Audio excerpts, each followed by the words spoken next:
experiences of pain was when I was 10 years old. So from about 15 I knew something was wrong because all the joints used to just pop and click and not realising that it's subluxations or dislocations. So as a child, I always had aches and pains, didn't really know what it was about, thought maybe that's normal just to have aches and pains all the time. But I particularly noticed like if I'd gone out shopping, I was walking around quite a lot, I'd get really tired and I'd get backache. And certain things like doing my sports and stuff, particularly get pains in my back. It took years, so yeah, for about 12 years it was undiagnosed EDS. So I discovered I had EDS when I was in my early 20s. I was diagnosed in 2010 when I was 33. I saw Professor Graham in 2012. 2012, I think I got diagnosed. It's been the Confirmed same it. year that we got diagnosed. Right. Finally, a physiotherapist who I had gone to for probably about a couple months was coming to the end of the treatment on one shoulder and told him about what the problem was on the other shoulder. And I was like, oh yeah, every time I lean forward, it's always is annoying because it gets in the way and I have to push it out of the way. And he looks at me like, huh? He ran and got a whole group of other physiotherapists and doctors. I was like, do what you just did again. So I had to lean forward and the shoulder leaned real, noticeable difference, and I pushed it back in and he was like, all right, if that was me, I would be running up and down this ward screaming, help! And he went off and was showing me, it was quite funny. And then I was the guinea pig for them and he done the research on it and he was the one who found out about Professor Graham, the University College London and the Hypermobility Clinic that specialise in EDS as well. I saw Professor Graham in 2012. Basically 10 to 30. Well, when I got to 13, they told me to stop doing sports. By the time I got to 15, the pain had moved up into my kneecap and started to move up into my hips. So I went to numerous specialists and they kept telling me I was making it up for what we've diagnosed. You diagnosed it wrong then? Exactly, with me, but they would make me out to be a hypochondriac.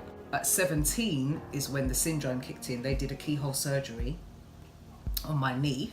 They say after keyhole surgery, aka arthroscopy, they say you should be off your feet for about 10 days. I was off my feet for 3 months.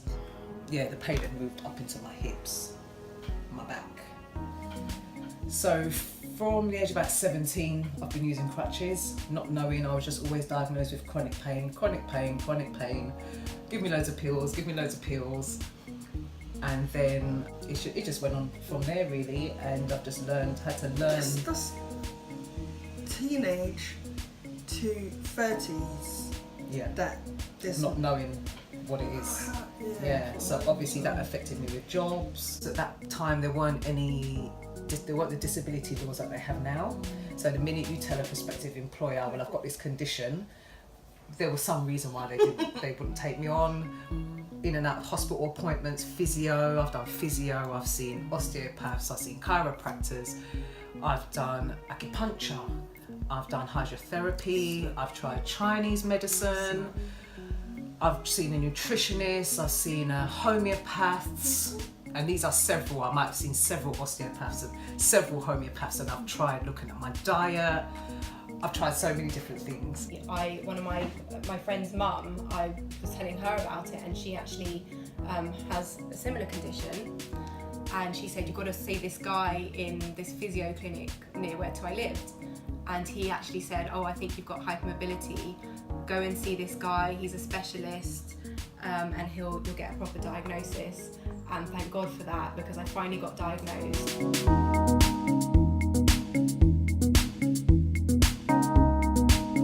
But at that point, my condition was so bad that I just had to start everything from the beginning again. I had to have My dad come over in the morning to pour my breakfast for me. I couldn't use my hands at all. I had to have people looking after me to prepare my meals. I couldn't go anywhere because I couldn't walk. I had to get taxi everywhere. I couldn't walk more than a few seconds. And I did, luckily through this diagnosis, I was hooked in with the Hypermobility unit in St John's St Elizabeth, which is where I got my diagnosis. And I started working with a physio, but it was a very, very slow recovery.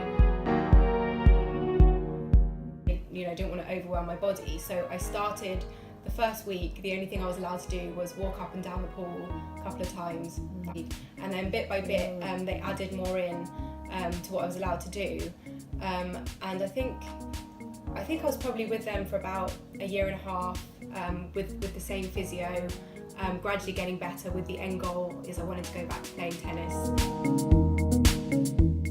Part of my road to recovery has been eating really healthy, foods rich in antioxidants, anti-inflammatory foods, and also just exercising consistently. So just sticking to exactly what the physio told me to do, going to the gym, doing Pilates, whatever I needed to do to get better, I did it.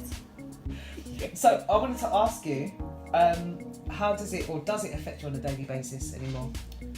I'd say just getting tired. If I, like today for example, I'm wearing heels, I've been walking quite a lot, and I've been carrying a heavy bag, so I'm feeling particularly tired from doing that.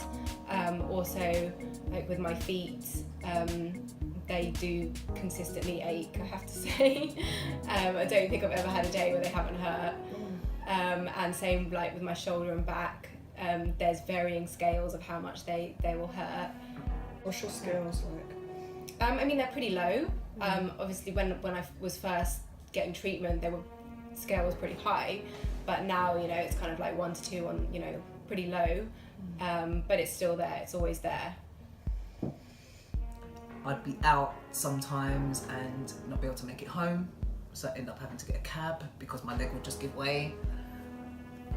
And also even having the chronic fatigue, because remember, I didn't actually know. When did you start driving? I started driving at 21.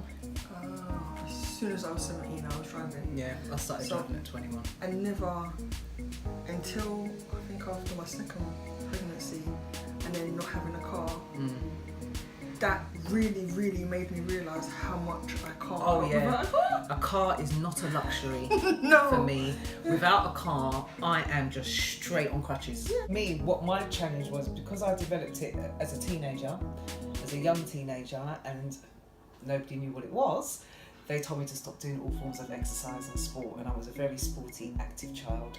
Football every day, gymnastics, dance, netball, I did the works, and then they just told me to stop, which was really devastating for me.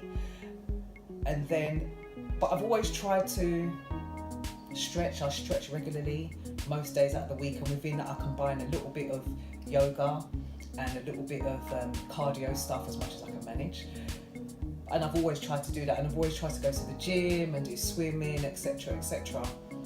But it was only when I saw Professor Graham, and he actually said to me, being advised to stop being active and doing sports was the worst thing I could have ever done, and that was probably what caused it to develop into the syndrome rather than me just being hypermobile. So I still now try to exercise, but what I find is when I do too much of exercise, I have a flare-up. So I kind of, it's a bit challenging. I love to be active, but I have to be so mindful, and I've tried all different kind of gym activity. I went to Pilates, right, and I was doing 1-to-1, and I don't know if it was just this woman, but she was like, I can't help you. God. And I think it's just, yeah.